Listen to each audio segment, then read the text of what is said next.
মেয়ে মানুষ, তোমার গলার আওয়াজ একটা পুরুষ মানুষ শুনলেও তোমার পাপ হবে। তুমি মসজিদে গেলে মসজিদ তো নাপাক হয়ে যাবে। রাসূলুল্লাহর সময় নারীরা 5 ওয়াক্ত যে নামাজ পড়তো মসজিদে, তারা ঈদের নামাজে যাইতো, তারা জুম্মার খুতবা শুনতো, তারা জুম্মার সালা করতেন, মসজিদে যাইতো। আল্লাহ রসুল তাদেরকে সব কাজে অংশগ্রহণ করিয়েছেন। প্রকৃত ইসলাম কি সেটা জানি না, আল্লাহ রসুলের জীবনের সেই ইতিহাস আমরা জানি না। রসুলের সাথে থেকে নারীরা কিভাবে যুদ্ধ করেছেন, কিভাবে শ্রম দিয়েছেন, কিভাবে তারা তাদের স্বামী সন্তান সবাইকে আল্লাহর রাস্তায় শহীদ হওয়ার জন্য প্রেরণা দিয়েছেন, আল্লাহর দ্বীন প্রতিষ্ঠা করার জন্য কিভাবে তারা তাদের কানের দুল হাতের চুড়ি সব খুলে আল্লাহকে রসুলকে দিয়েছেন, সেটা জানি না। না জানার কারণে কি হয়েছে, আমাদেরকে শেখানো হয়েছে তুমি তো মেয়ে মানুষ, তোমার গলার আওয়াজ একটা পুরুষ মানুষ শুনলেও তোমার পাপ হবে। তুমি তো মেয়ে মানুষ, তুমি মসজিদে যেতে পারবা না, তুমি মসজিদে গেলে মসজিদ তো নাপাক হয়ে যাবে।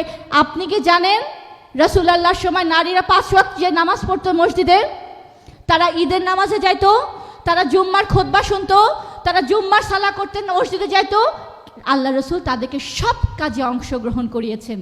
করানোর ফলে তারা বুঝতে পেরেছে আমরা অবহেলিত ছিলাম, আমরা নিগৃহীত ছিলাম, আমাদেরকে দাসের মতন ব্যবহার করা হতো, আমাদেরকে দাসীর মতন বাজারে বিক্রি করা হতো, আমাদের কোনো সম্মান ছিল না, আমাদের ছোট ছোট কন্যা সন্তানদেরকে আমরা মাটিতে পুঁতে দিয়েছি।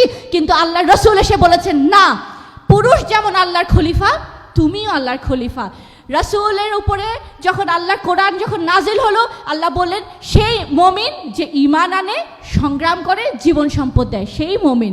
এই পুরস্কার যারা এই কাজ করবে, পুরুষের যা পুরস্কার, নারী করলে নারীরও সেম পুরস্কার, নারী কম পুরস্কার পাবে না।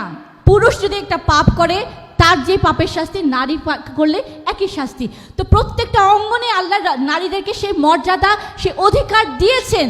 তারা এই কথা বুঝে রাসূলুল্লাহর সাথে থেকে, রাসূলুল্লাহর নেতৃত্বে তারা জীবন দিয়ে সংগ্রাম করে রাসূলুল্লাহর সাথে দিন প্রতিষ্ঠা করে ফেললেন।